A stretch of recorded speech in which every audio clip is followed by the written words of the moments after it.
Hey! Hey! Hey! C'est reparti! Voilà, on se reconnecte, on se déconnecte, on se connecte avec Moïna Fauchier de la Vigne qui va nous rejoindre, qui est journaliste au Monde. Et on va parler d'un des sujets qui me passionne, qui est faire l'école dehors. Les forest schools aussi, vous avez peut-être entendu ce terme déjà, faire envoyer nos enfants à l'école, non pas entre quatre murs, mais en plein air. C'est ce dont on va parler avec Moïna qui s'est intéressée à ce sujet dans 2 bouquins. Là, vous les voyez à l'envers, mais c'est L'enfant dans la nature qu'elle a réalisé avec Mathieu Chéreau. Et puis son dernier, Emmener les enfants dehors. On va parler de tout ça parce qu'elle l'a fait avec Christelle Ferjou, qui est prof, et qui lui a raconté son expérience. Elle l'a suivi dans les Deux-Sèvres. Pour voir comment ça se passait pour elle, cette école dehors. Alors, il faut te connecter, Moïna. Il faut réaliser donc une demande de connexion. Je suis en train de regarder s'il y a ta demande de connexion. Alors, à moins que tu t'appelles... C'est Moïna. Tu aies changé de nom, mais non. Non, tu n'as pas fait la demande encore, donc il faut que tu remontes dans tes messages et que tu fasses demande de connexion. Voilà, pour qu'on puisse se parler. On a pris un petit peu de retard. Voilà, elle est là, Moïna, super. On a pris un peu de retard, pardon, mais on va se rattraper petit à petit parce qu'on avait prévu une pause déj entre 13h30 et 14h. Pause déj que nous n'allons pas faire. Et du coup, on va pouvoir se parler toute la journée. Salut, Moïna! Salut, ça marche? Ça marche super, je suis trop content. Je suis trop content que ça fonctionne. Je suis trop content que tu sois là. Parce qu'on avait essayé déjà l'an dernier pour le Familywood #1 à ce que tu viennes. Tu nous avais très gentiment répondu et tu pouvais pas ce week-end-là. Donc voilà, on va réparer ça aujourd'hui et ça me fait super plaisir. Voilà. D'autant que c'est un sujet, donc je disais, qui m'intéresse, mais qui a pris encore plus d'ampleur depuis le confinement. On en parle de plus en plus de cette idée de faire l'école dehors. Et c'est vrai que là maintenant, comme on essaye de se tenir tous à distance et qu'on préfère tant qu'à faire être dehors, j'imagine que tu en entends encore plus parler et que on te sollicite encore plus sur ce sujet aujourd'hui. En fait, depuis la fin du confinement, le sujet il explose complètement. Ouais. Je pense pour 2 raisons. Déjà que tout le monde s'est rendu compte que si on était à l'intérieur et que les enfants restaient à l'intérieur, tout le monde devenait fou. Première chose. Pas faux. Et la ligne de fracture, c'était vraiment entre les gens qui étaient avec des enfants et qui étaient avec un espace vert disponible et ouvert, ou les autres qui étaient coincés en appart, quoi. Ouais. Et c'était vraiment ça qui faisait l'énorme différence, savoir si le confinement se passait bien ou pas bien. Et en plus de ça, avec les contraintes sanitaires qu'il y a eu au moment du retour à l'école, là, il y a pas mal d'enseignants qui se sont dit, en fait, respecter toutes ces règles, surtout pour des jeunes enfants type maternelle, ça rendait un retour à l'école presque inhumain, quoi. On a vu les images avec les enfants coincés dans les petits carrés et tout ça. Ça n'a pas de sens, quoi. Il y a une enseignante, par exemple, qui faisait déjà classe dehors à Pompère, Frédéric, et elle faisait ça 1 fois par semaine jusque-là. Et en fait, elle a lu le protocole et elle n'a pas dormi de la nuit. Et le lendemain matin, elle s'est dit non, mais en fait, je vais juste faire classe tous les jours dehors. Et comme ça sera bien pour les élèves, quoi. Parce que sinon, je peux pas leur... C'est trop en contradiction avec comment je vois la façon de faire classe. Donc, et dehors... C'est ce qu'on découvre dans les 2 bouquins que je présentais, là, notamment Emmener les enfants dehors, où on découvre le parcours de Christelle Ferjou qui a voulu monter comme ça, qui a été une des premières, une des pionnières en France, parce que maintenant, ça commence à essaimer partout sur le territoire. Mais elle, c'était il y a combien de temps qu'elle s'est lancée? Il y a 10 ans. Il y a 10 ans, voilà. Et donc, elle était quasiment la seule dans les Deux-Sèvres, c'est ça? Elle a demandé un petit bout de terrain à son maire. Ouais, en fait, elle était enseignante depuis quelques années et à chaque fois qu'elle se retrouvait dans une école, elle faisait des ateliers dehors, un peu de jardinage et des choses comme ça. Et donc, à chaque fois qu'elle changeait d'école, elle créait un petit jardin, il y avait quelque chose, quoi. Voilà. Et elle a entendu parler des écoles en forêt, donc où les enfants en maternelle, ça c'est plutôt en maternelle que ça se fait, mais ça se fait aussi dans des classes plus grandes, mais les écoles en forêt, c'est plutôt en maternelle. Et elle était enseignante en maternelle. Et donc, les enfants sont, en gros, au lieu d'être tout le temps à l'intérieur, ils sont tout le temps dehors. C'est ça. Très simple.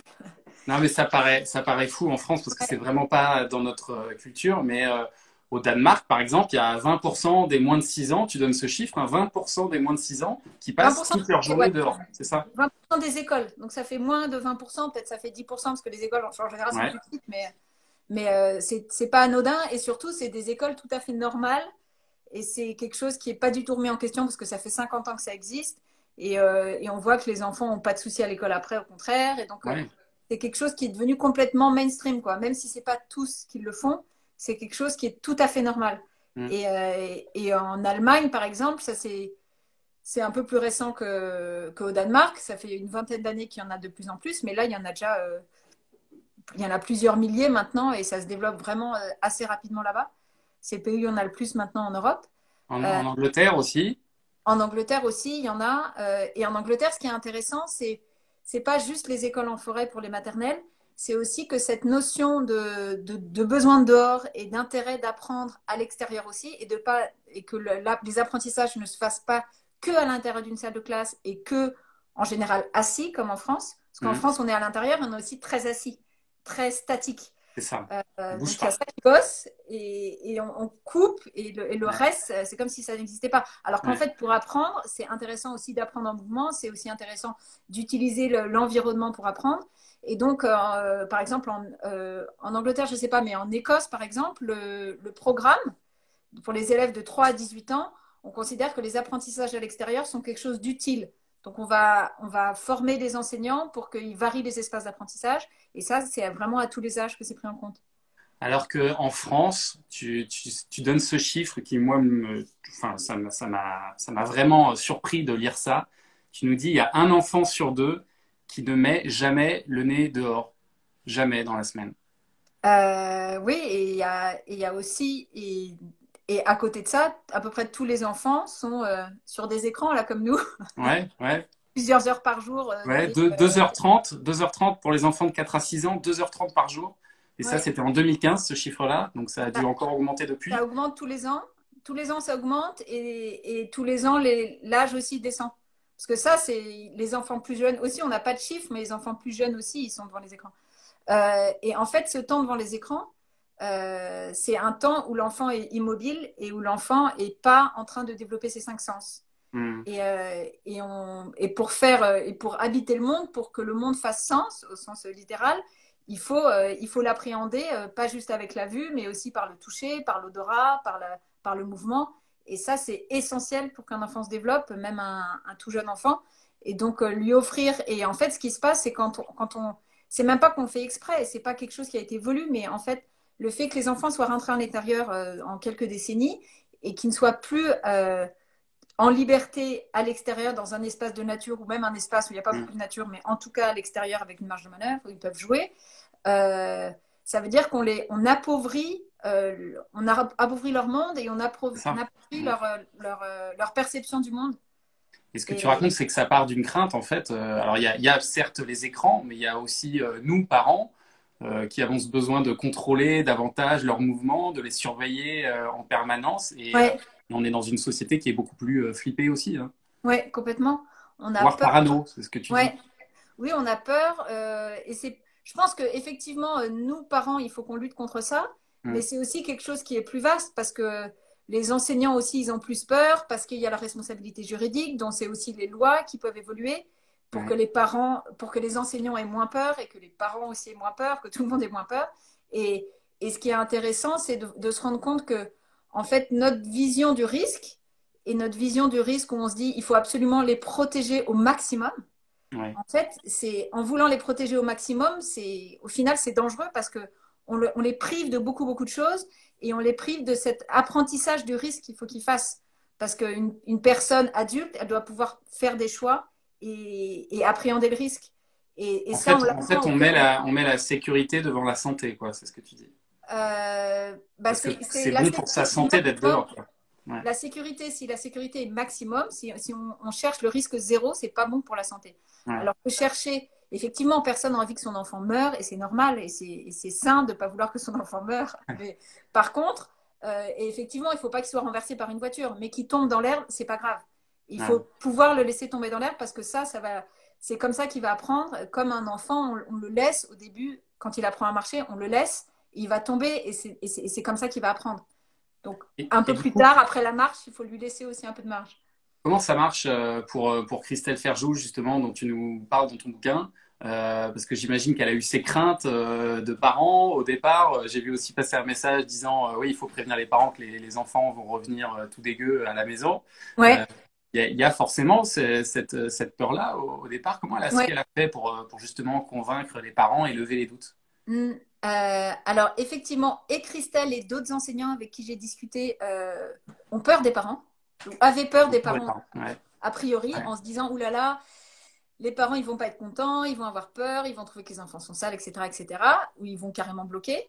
Et en fait, elle a été étonnée, et d'autres enseignants aussi, à quel point, à partir du moment où, où l'enseignant explique la démarche et explique aux parents pourquoi il le fait, pourquoi il Mhm. propose une session de classe dehors par semaine, parce que c'est important pour l'enfant, pour développer son autonomie, parce qu'en étant dehors, en lui laissant du temps pour jouer librement, etc., ça permet à l'enfant aussi de développer ses capacités de concentration, de développer son langage. Maintenant, il y a vraiment des centaines d'études qui montrent tout l'intérêt Bien sûr. de donner plus de marge et d'être en contact régulier avec la nature. Donc, un enseignant qui explique pourquoi il fait ça, que c'est quelque chose qui existe avant, que c'est pas juste une lubie de sa part, bah, les parents le comprennent et en général sont partants. Et en plus, ça permet aussi à des parents parce qu'en maternelle, en général, il y a des parents qui accompagnent. Il y a toujours des parents qui sont partants pour accompagner et partager ce temps de classe à l'extérieur avec les parents aussi, c'est intéressant. Et donc, il y a effectivement un apprentissage à faire et que les parents s'habituent, etc. Mais en général, ça se passe plutôt bien. Étonnamment bien. En fait, les parents, on n'est pas si horrible que ça. Oui, c'est ça. En Tu peux général, ils nous sont quand parler? même, voilà, c'est ça, ils sont quand même plutôt partants. Après, il y a l'éducation nationale aussi qu'il faut convaincre. Mais bon, ça, c'est un autre process. Mais j'ai l'impression que ça s'ouvre un peu en ce moment quand même. J'ai même entendu le ministre de l'Éducation dire qu'il fallait Ouais, mettre les enfants dehors. Donc, oui, c'est cool. effectivement. Bah, ça aussi, c'est depuis le déconfinement, en fait. Ouais. Euh, pour la première fois dans le protocole sanitaire en juin, ils avaient noté qu'ils encourageaient Voilà. l'organisation de classes en plein air. Et ça, c'était la première fois que le De dingue. ministère, que ça soit un sujet pour le ministère, en fait, juste, Mm. et qu'ils le soutiennent. Et depuis, même localement, il y a, par exemple, là où est Christelle, dans l'Académie de Christelle, il y a des formations qui sont mises en place. Il y a la rectrice qui est pour. À Paris aussi, il y a des formations. Donc, l'éducation nationale, comment on apprend le sujet en compte, et même à l'intérieur du ministère, ça devient un sujet de réflexion et par rapport aux espaces, etc. Donc, ça mûrit aussi, et dans la conscience du grand public et côté éducation nationale.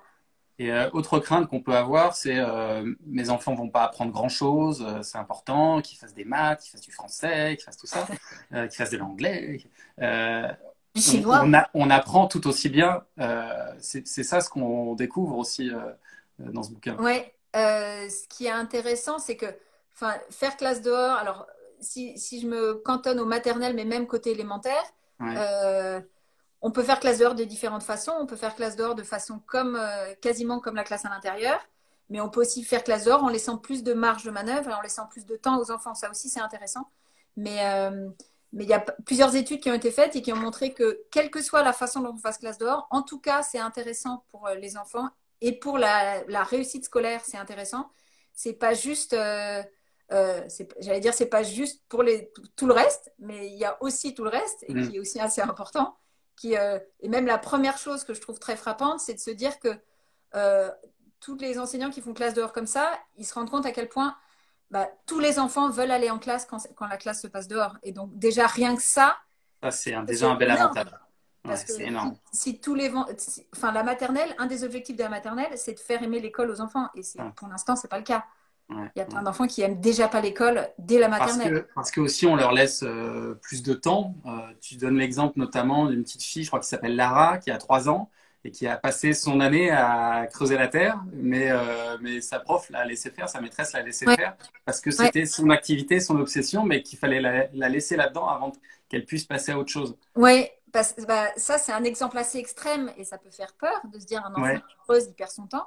Mais en même temps, Christelle expliquait que un enfant qui creuse comme ça, qui a vraiment ce besoin-là, toutes les semaines, tous les jeudis, il va creuser, c'est qu'il n'a pas le temps de le faire ailleurs, à un autre moment, et que c'est un des gestes, on appelle ça les gestes premiers.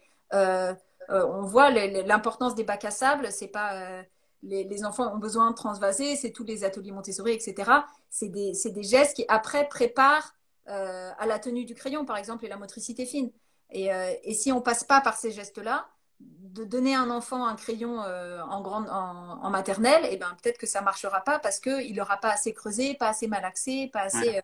assez développé sa motricité fine.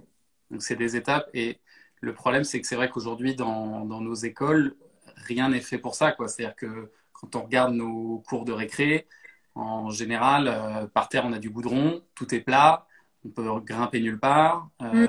Ça, c'est quand même une des premières choses sur lesquelles on pourrait travailler, peut-être en France, c'est essayer de faire en sorte que au moins nos cours de récré soient peut-être un peu végétalisés ou avec des choses sur lesquelles on puisse grimper. Enfin, tout ça, ça manque aujourd'hui. Ouais, et ça manque. Et même dans les écoles, et même en dessous, on peut voir côté crèche, les espaces pour les crèches, que ce soit crèche, maternelle et après en élémentaire au collège.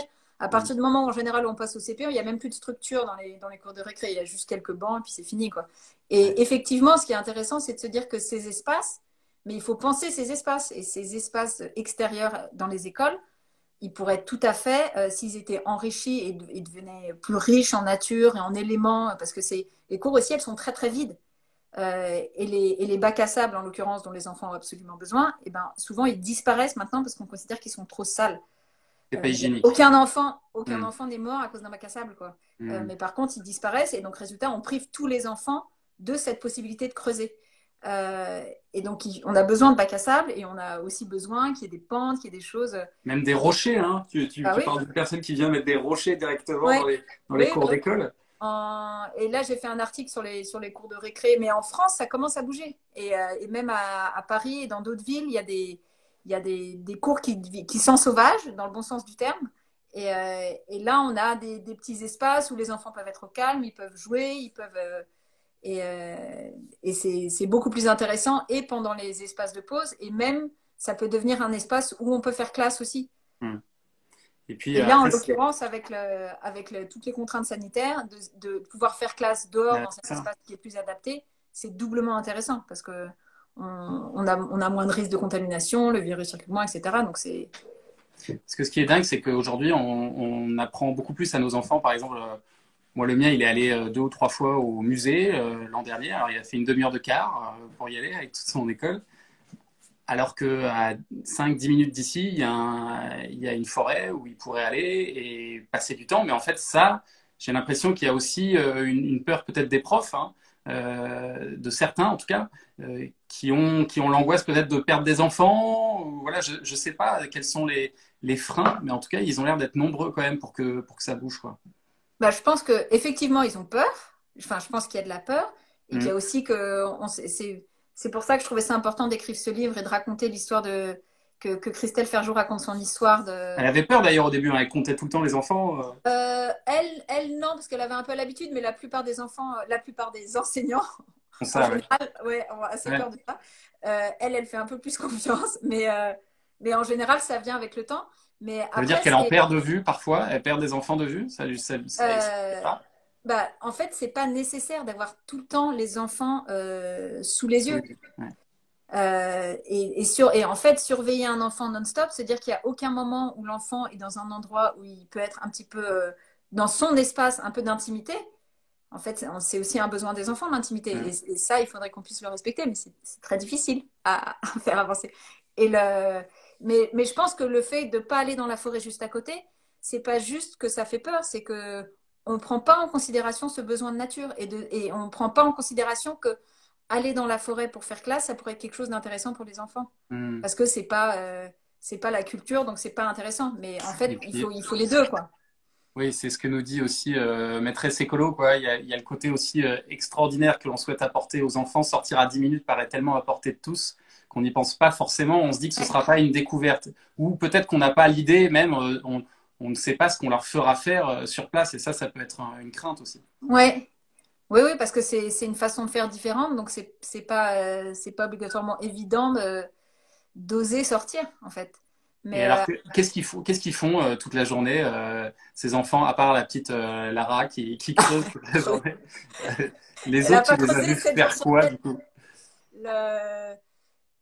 Les enfants, ils peuvent faire plein de choses différentes. Alors après, avec Christelle, c'était vraiment en maternelle. Donc, En maternelle, ce qui est important, c'est l'apprentissage de la vie de groupe, c'est développer les notions de temps, c'est développer des premières notions de mathématiques, c'est développer le langage, surtout pour après arriver à la lecture. Euh, et à l'extérieur, c'est un environnement où on peut faire tout ça de façon assez naturelle, en leur donnant beaucoup de marge de liberté. Et dans un espace qui est plus riche qu'une cour de récré, les cours à la française, quoi, toute plate. Donc où il y a un petit peu de relief, où il y a un truc sur lequel on peut grimper, où on peut se cacher, etc. Et ben on peut, c'est là où on va développer son imagination, c'est là où on va créer des histoires, et c'est là où on va développer son langage, c'est là où on va se faire piquer par une ortie, où on va découvrir des insectes, etc. Et tout ça, c'est des opportunités d'apprentissage, des opportunités d'échange, et de beauté aussi, parce que un espace extérieur, on va voir les feuilles qui évoluent. Chaque semaine, ça va être différent. L'espace va être différent. Et c'est grâce à ça que le langage va se développer, que la communication entre les enfants vont se développer. Et donc, en fait, c'est aussi un petit peu renverser la posture de l'enseignant qui est moins dans tout contrôler. Dans les formations, on dirait que c'est plutôt dans ce sens-là. On organise l'apprentissage. On remplit la journée aussi. Voilà, et là, c'est à l'inverse, et donc on va être plus à l'écoute des besoins des enfants, et c'est eux qui vont guider, et l'enseignant accompagne, et se met au rythme de l'enfant. Donc c'est une façon de faire qui est assez différente. Et comment ça se passe alors? Parce que tu es allé voir aussi, alors davantage pour ce deuxième ouvrage, L'enfant dans la nature, que tu as écrit avec Mathieu Chéreau. Vous êtes allé directement voir des forest schools scandinaves. Je crois que tu es allé en Suède, hein, c'est ça? Au Danemark. Au Danemark, à Skoven, c'est ça, une maternelle publique à Skoven. Raconte-nous un peu comment ça se passe, parce que là, pour le coup, donc on est au Danemark, donc il fait plus froid qu'ici. Il y a d'ailleurs moins de forêts qu'en France là-bas, évidemment. Et pourtant, c'est quelque chose qui est très répandu. Et là, les enfants, là, ils avaient quel âge, les enfants là, que tu voyais? Maternelle, c'est ça? Ouais, maternelle. Eux, ils passent vraiment donc toute la journée. Quel que soit le temps, ils passent leur journée dehors, parce que là-bas, ils disent il n'y a pas de mauvais temps, il n'y a que des mauvais vêtements. Hein, c'est ça. Donc, moi, j'y suis allée, c'était en février, je crois. Je suis allée, j'avais un pantalon de ski, quoi. Avec un bouton. Ouais, donc ça caille vraiment, quoi. Il était vraiment froid. Et en fait, tous les enfants étaient en combi de ski, quoi. Et en bottes fourrées, avec des bonnets, des moufles et tout ça. Et donc, ils étaient bien, en fait, dehors. Et ça ressemble à quoi? Et cette école-là, elle était vraiment géniale, mais elle était géniale aussi parce que les enseignants étaient vraiment intéressants, quoi. Parce que ça reste, en fait, ce que j'ai trouvé frappant, parce que j'en ai vu une autre école au Danemark, dont je n'ai pas trop parlé, une école en forêt, et donc l'endroit était assez chouette, mais les enseignants n'étaient pas extraordinaires, et donc c'était quand même beaucoup moins intéressant. Mais l'école à Skoven, alors l'endroit en plus était assez fou, c'était dans une forêt. Donc il y avait un petit bus qui les amenait, ils étaient dans un petit bled et ils allaient en bus dans la forêt tous les matins. Il y avait une toute petite maison, mais ils n'étaient quasiment pas dans la maison. Ils déjeunaient un peu dans la véranda s'il faisait trop froid, donc ils enlevaient juste leur moufle et leur gros blouson, mais en gros ils restaient à peu près bien emmitouflés parce qu'ils devaient faire 10 au lieu de faire 0, quoi, pour le déjeuner. Et en fait, ça se passait. Il y avait plusieurs petits espaces. C'était assez aménagé en fait. Ils faisaient beaucoup de construction. Ils coupaient beaucoup de bois. Et donc, avec des vrais outils, hein? Avec des vrais outils, ouais. Avec des vrais outils. Et ça, c'est la première chose qui m'avait frappée en arrivant. C'était de voir des petites 4 ans avec une scie comme ça tout seul. Et moi, j'étais vraiment assez choquée, la petite française, quoi. Et en fait, après, l'enseignant m'a dit, non, mais ça, c'est une petite scie qui coupe pas beaucoup, donc il a le droit de la prendre en autonomie. Par contre, s'il veut prendre une scie vraiment efficace, il va me le demander, et celle-là, elle est accrochée en hauteur dans l'établi. Il faut que ça soit avec l'enseignant. Et donc, effectivement, il y a du risque, mais il y a un risque qui est mesuré, qui est contrôlé, il y a un cadre qui est posé. Et les enfants, effectivement, si on mettait un petit Français qui n'a jamais eu le droit d'utiliser un couteau dans cette école du jour au lendemain, ça serait dangereux pour lui. Par contre, des enfants qui commencent à être dans cette école à partir de 3 ans, au départ, on leur donne des épluches légumes et ils commencent à apprendre le mouvement. Et au fur et à mesure, ils deviennent plus habiles et ils font plus attention. Et ben après, on se retrouve avec un enfant qui a 4-5 ans et qui scie hyper bien. Mais à la rigueur, on s'en fiche qu'il sache scier. Ce qui est intéressant, c'est qu'il puisse prendre ce temps-là et il se concentre dessus. Et il va passer, il développe sa persévérance, il développe sa capacité d'attention. Et ça, c'est intéressant. Et ça, c'est des apprentissages qui seront utiles pour lui, pour l'école après et pour sa vie en général. Et puis un truc génial aussi, c'est que d'un coup, il y a beaucoup moins de brouhaha, évidemment, on est en plein air, et beaucoup moins de disputes aussi. C'est ce que tu as remarqué, hein. Oui, ça, c'est très vrai pour les écoles en forêt. Et c'est vrai aussi, il y a aussi des études qui ont été faites sur les cours en sauvager, ou dans une cour de récré où il y a plus d'éléments naturels et qui est plus intéressante avec des petits espaces, etc. pour les enfants. Là aussi, les enfants se tapent beaucoup moins dessus, en gros, quoi. Ouais. L'atmosphère, Ça redescend, quoi. est beaucoup plus sereine et beaucoup plus apaisée. Et effectivement, dans les écoles en forêt, ou même dans la classe dehors, ce qui est impressionnant, c'est dès qu'on libère un peu les contraintes pour les enfants, c'est-à-dire qu'un enfant, il n'est plus obligé d'être à peu près tout le temps assis, de ne pas faire de bruit, de ne pas courir, etc.